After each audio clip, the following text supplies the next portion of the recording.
exciter le cœur d'une personne, de ne plus déclarer de mauvaises paroles, même si les choses deviennent bizarres dans notre cœur. Et notre thème que nous sommes en train de parler, c'est qu'est courbe peut se redresser. La Bible dit, dans Ecclésiaste, la Bible dit, c'est qu'est courbe peut se redresser et c'est qui manque peut être rajouté. Vous savez, la première des choses que la Bible dit, c'est qui est courbé. Et la définition des courbés, on me dit dans la forme où la direction ne comporte aucun élément droit ou plat. Quelque chose qui est courbé, c'est une chose dont la forme n'est pas droite, mais la forme, elle est courbée.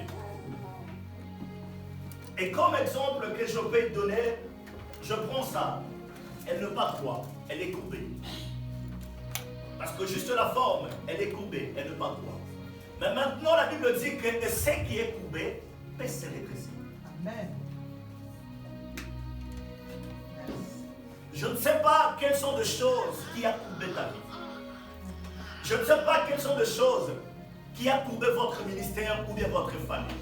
Vous savez, dans la Bible, il y a une femme que sa vie, elle était courbée. Elle s'appelait au nom de Anne. La Bible dit que Dieu a rendu Anne stérile. Or, dans notre terme, Dieu avait courbé la vie d'Anne. Mais lorsque la vie d'Anne, elle était courbée, il y avait une personne qui était à côté d'Anne pour critiquer sa vie parce que sa vie, elle était courbée. Il y a des fois, nous sommes en train de passer dans des moments tellement difficiles où notre vie, elle est courbée. Les gens sont là juste pour nous critiquer parce qu'ils sont en train de voir que notre vie, elle est courbée. Mais les gens oublient qu'on a un Dieu qui a la capacité de redresser la chose qui est courbée. Alors, on nous dit que la chose qui est courbée, c'est une chose qui n'est pas droite. Mais on a un Dieu qui est la droiture, on a un Dieu qui aime la droiture. Et peu importe la chose qui est courbée, Dieu a la capacité de redresser la chose. Amen. Et peu importe, la chose ne marche pas comme il faut, on a un Dieu qui a la capacité de marcher la chose comme il faut. La Bible dit que Anna, elle était stérile. Mais il y avait une personne qui était auprès de Anna pour insulter Anna, pour parler de choses bizarres. Il y a des fois, Dieu permet des gens, de mauvaises personnes puissent nous entourer pour nous booster à chercher Dieu. Vous savez, et si Pénina n'était pas là, Anna ne voulait même pas chercher Dieu pour redresser sa vie. Dieu permet des fois que tu puisses passer dans certains problèmes, que des gens viennent t'insulter, que des gens viennent dire de mauvaises choses sur ta vie pour que ça puisse booster ta foi, afin que tu puisses redresser sa vie. Vous savez, il y a quelque chose qui dit que non, voilà, nous sommes le maître, nous sommes plutôt le maître de notre corps. Tu as la capacité, nous tous, on connaît la forme de notre corps. Je connais mon corps plus que moi-même. Et je connais que mon corps a certaines formes, elle est comme ça. Parce qu'à tout moment, je dors avec mon corps, je réveille avec mon corps. Je connais la forme de mon corps. Maintenant et lorsque les choses n'arrivaient pas à marcher dans la vie d'Anna, Anna savait une chose. Vous savez, j'insiste trop, je ne comprends pas pourquoi j'insiste. La Bible dit que la foi vient de ce qu'on attend. Et ce qu'on attend vient de la parole de Dieu. Vous savez, la seule chose qu'Anna avait fait, au moment où sa vie elle était courbée, elle avait fermé ses oreilles. Vous savez, si Anna, elle a voulu donner ses oreilles pour écouter les choses que Pénine a parlé de sa vie, je vous dis que la vie d'Anna voulait rester courbée. La seule chose qu'Anna avait, elle avait compris que non, voilà, je ne peux pas écouter n'importe qui. Je ne peux pas écouter n'importe quoi. Mais la seule chose à faire, moi le problème que j'ai, ma vie elle est courbée. Moi j'ai envie que ma vie puisse se redresser. Alors la seule chose que moi je veux faire, je vais venir auprès de la personne qui a la clé de redresser la chose. Amen. Je ne sais pas dans ta vie quelles sont les choses qui sont courbées. Peut-être c'est le mariage qui a courbé ta vie. Peut-être cette maladie-là qui a courbé ta vie. Peut-être la pauvreté ou bien le chômage a courbé ta vie. Mais il y a une chose que je voulais simplement te dire. On a un Dieu qui sait comment ouvrir de portes là où de portes elle était fermée. Et qui savait qu'une personne qui sort de la prison directement pour devenir ministre. Il y a une personne qui était dans la prison. Et lorsqu'elle était dans la prison, il était juste en train de interpréter des songes. C'est Joseph. Il était en train de interpréter des songes. Et dans d'autres termes, sa vie elle était déjà courbée. Sa vie elle était finie. Mais il y a une chose que j'aime dans cette histoire. Joseph, il a simplement gardé une chose. Il disait aux gens, lorsqu'il interprétait, il a dit, lorsque vous allez arriver vers le roi, dis-le qu'il y a une personne qui est dans la prison, c'est lui qui nous a interprété même les songes. Vous savez, il y a une chose que j'aime avec Dieu, même si ta vie elle est courbée, mais il y a quelque chose que Dieu, plutôt il y a quelque chose que les gens ne peuvent jamais prendre dans ta vie, c'est juste la parole. Les gens peuvent tout toucher, ne peut jamais toucher la parole. Pourquoi la parole? Parce que la parole, c'est l'incarnation de Dieu dans la vie d'une personne. La parole, c'est Dieu lui-même dans la vie d'une personne. Or, lorsque cet homme, il était dans la prison, la seule chose qu'il faisait juste en train d'interpréter des songes. Mais il était dans la prison. Donc sa vie, elle était courbée. Pour lui, c'était fini. Mais il savait, mort et dans tel que vivant, il s'élèvera le dernier. Amen. C'est ma vie. Je voulais simplement parler à une personne. Même si la pauvreté a courbé ta vie, même si cette maladie a courbé ta vie, il y a un Dieu qui sait comment redresser des choses là où des choses elles étaient courbées. Or, on nous dit que courbé, c'est quelque chose qui est informe. C'est quelque chose qui n'a pas de forme. Or, la Bible dit, dans Genèse chapitre 1, la Bible dit, au commencement, Dieu crée le ciel et la terre. Et la terre, elle était informe, vide. Mais il y avait juste l'Esprit de l'Éternel qui mouvait au-dessus de nous. Et la Bible dit que Dieu déclare. Dieu ne s'est pas simplement arrêté à parler, parce que la terre, elle était informe et vide. Mais Dieu, il a commencé à donner la forme là où la chose, elle était informe. Dans d'autres termes, Dieu, il a commencé à redresser la chose qui était courbée. Lorsque Dieu, il a commencé à déclarer, Dieu, il a dit que la lumière soit et la lumière fut. Dans d'autres termes, Dieu, il a commencé à redresser la terre. Je ne sais pas quelle terre que vous avez. Peut-être dans votre terre, il y a encore, plutôt le Saint-Esprit de Dieu, elle est encore en train de se naviguer dans la surface de ta vie. Et il n'y a pas encore la forme. Peut-être cet chômage-là a tellement duré. Peut-être ce problème-là a tellement duré dans ta vie. Je ne sais pas, parce que tu es toujours célibataire, mais tu es en train de chercher un homme. Et tu es toujours célibataire, tu es en train de chercher une femme. Les gens commencent même à critiquer, à parler des choses, parce que jusqu'à présent, tu n'es pas encore marié. Vous savez, il y a une chose que je sais avec Dieu. L'impossibilité n'existe jamais avec Dieu.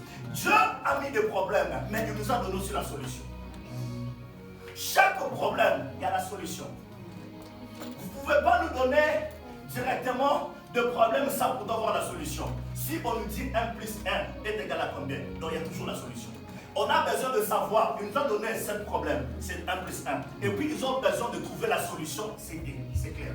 Avec Dieu, c'est comme ça. Et lorsque les choses n'arrivent pas à avancer, lorsque le problème arrive dans notre vie, Dieu a la solution dans toutes choses. Amen. Dieu a la solution dans toutes choses. Et même si les choses n'arrivent pas à avancer comme il faut, même si le problème a courbé ta vie, même si le problème de manque, si c'est de papier, de documents, quelque chose comme ça, a courbé ta vie. Déjà, j'ai toujours l'habitude de dire que cette terre appartient à mon Père. Amen. Je le dis ça comme ça. Yes. Et partout je parle, je dis que la terre ici appartient à mon Père. Yes. C'est lui qui l'a créé. Comment fait-il attendre avant moi? Pour marcher, vous avez besoin de me donner les papiers. Ça veut dire quoi? Le ciel et la terre a été créé par mon Père. Yes.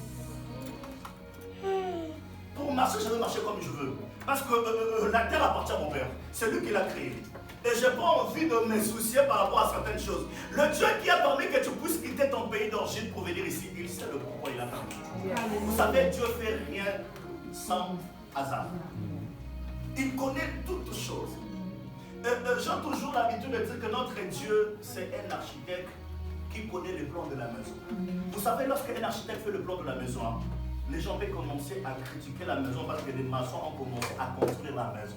Lorsqu'il met juste la fondation, et les gens peuvent critiquer la maison. Mais l'architecte connaît que cette maison peut être de 3, 4 niveaux. Mais les maçons peuvent connaître juste le chemin de la maison, mais ils ne connaissent pas encore que cette maison peut avoir 4, 5, 6 niveaux. Et maintenant, le problème avec les gens, c'est comme ça. Les gens voient juste plutôt votre soubassement, bien la fondement que tu es en train de passer actuellement, mais les gens oublient que derrière ce fondement, il peut construire une maison de 2 ou 4 niveaux. Et déjà, on m'a toujours appris une chose. On connaît la grandeur d'une maison par la fondement. Et si dans ta vie, tu ne vois pas des grandes... si dans ta vie, tu ne passes pas dans le problème, plutôt dans le problème qui est tellement grave, c'est qu'il faut vérifier un peu ta vie. Parce que toute personne que Dieu a bénie dans la Bible, ce sont toujours des gens qui ont vécu des choses bizarres. La Bible dit que David, ses frères, l'ont rejeté. Il était dans la brousse en train de garder de brebis.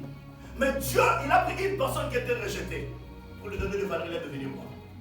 Comme je disais hier à l'homme de Dieu, je dis qu'il y a une personne qui marchait avec les gens ne savaient pas qu'il était roi, Saoul. Saoul marchait avec les gens. La Bible dit qu'il était parti à la recherche des ânes de son père. Mais au moment où une personne qui est partie chercher des ânes, mais il était déjà roi. Vous savez, il y a certaines personnes, hein, je ne sais pas qui est ici. Peut-être qui sait si c'est mon frère, celui le président de demain. Qui sait? Il n'y a personne qui sait ça, c'est Dieu qui sait. Et comment fait-il que, parce qu'il est encore gamin, tu peux commencer à parler, à dire des choses sur la vie de l'enfant. Mais tu ne sais pas qui il peut être demain. C'est ça que je dis toujours les gens des oreilles. Hein. Je dis toujours que si Dieu nous fait grâce d'ouvrir les yeux de tout et chacun de nous pour voir la vie d'une personne, je vous dis, il n'y a personne qui va commencer à s'aider déjà ici. Même moi-même, je veux commencer à soigner. Si je sais que celui le président, papa, Diricab, je vais soigner. Parce que je sais que c'est lui le président de demain. Maintenant, le problème est lorsque notre vie elle est courbée, la seule chose que les gens font, ils commencent à critiquer notre vie. Ils commencent à parler des choses bizarres de notre vie. Elles ont vu juste cet fondement. Mais ils ne connaissent pas encore que cette maison peut être une maison de 3 ou de 4 niveaux. Mais au lieu de se fatiguer, au lieu de dire des choses, mais il y a un Dieu qui sait comment restaurer et puis remplacer des choses qu'on a perdues. Tout à l'heure là, on était en train de parler avec l'homme de Dieu. Je l'ai dit que Dieu avait, plutôt Jésus avait la capacité de partir directement le jour où ils ont annoncé que Lazare il était malade. Il avait cette capacité-là de guérir Lazare. Mais pourquoi il a permis que Lazare puisse mourir? Même la Bible dit lorsque plutôt le chef de militaire, voilà, les sentinelles, il a fait l'entrée de Dieu pour dire que non, voilà, mon enfant est malade. La Bible dit que Dieu, il a simplement ordonné. Il a justement ordonné la parole. Maintenant, je l'ai déjà prêché quelque part. Et vous savez, la seule chose qui avait fait que Lazare puisse se retourner en vie, parce que Jésus allait manger chez elle. C'était la seule chose. Parce que si Jésus ne mangeait pas dans leur maison, jusqu'à aujourd'hui, Lazare ne voulait même pas entrer dans la Bible. Il y a d'autres choses qui déclenchent la bénédiction. Vous savez, la nourriture peut faire parler une personne de choses que tu n'as jamais entendues. Moi, je vous dis, je connais un homme de Dieu. Si vous le donnez à manger, il va vous relater l'histoire de toutes personnes qui ont passé dans sa vie. Déjà, de Kirdam qu'il a fait. Dernièrement, on venait de me dire qu'il est parti aussi parler de moi, que je suis un féticheur, et voilà que j'utilise des choses, et voilà, nanana. Je me suis dit, là, je comprends. Moi-même, je me suis dit, je comprends, parce que la première chose que j'ai demandé, et avant de parler, vous l'avez donné à manger, on m'a dit oui, j'ai dit. Parce que la nourriture peut faire parler une personne quelque chose. Frère, la Bible dit que lorsque des anges ont venu visiter Abraham, la seule chose qu'Abraham a fait, il a donné à manger aux anges. Et lorsqu'il a donné à manger, et des anges, ils ont mangé la nourriture, ils ont commencé à déclarer des choses. Quand tu donnes à la personne la chose qu'il veut, il va commencer à déclarer des choses. C'est ça que la Bible dit que Dieu exerce au milieu de louanges et de l'adoration. La seule chose, la seule nourriture que Dieu mange, c'est de louanges et de l'adoration. Lorsque tu lui donnes à manger, il va commencer à ouvrir sa bouche pour écouter sa voix. Je connais beaucoup de gens comme ça. Quand tu lui donnes la nourriture, maman, tu vas écouter des choses que tu n'as jamais écoutées. Il va commencer à relater même sa propre vie. Donc c'est une personne qui est en train de parler de sa propre vie chez vous. Et puis à la fin, il va oublier que non, je me suis vendu tout seul. À cause de la nourriture. Donc si Lazare, il était ressuscité, c'est parce qu'à cause que je suis parti de manger, je savais que non, voilà, là-bas, je ne vais pas en manger. Dès que je finis le service, je ne vais pas en manger là-bas. Donc si Lazare ne reprenne plus la vie, là, c'est mort pour moi. Donc déjà, le porte sera fermé, tu ne vas plus manger chez nous. Attends d'abord. Pasteur Philippe, tu viens manger chez nous. Mon frère est malade. Je suis venu te dire que mon frère est malade, tu ne viens pas. En plus, il meurt. On l'a enterré. Et toi, si tu ne viens pas aussi. Et puis après, le lendemain, tu viens manger, papa, sort.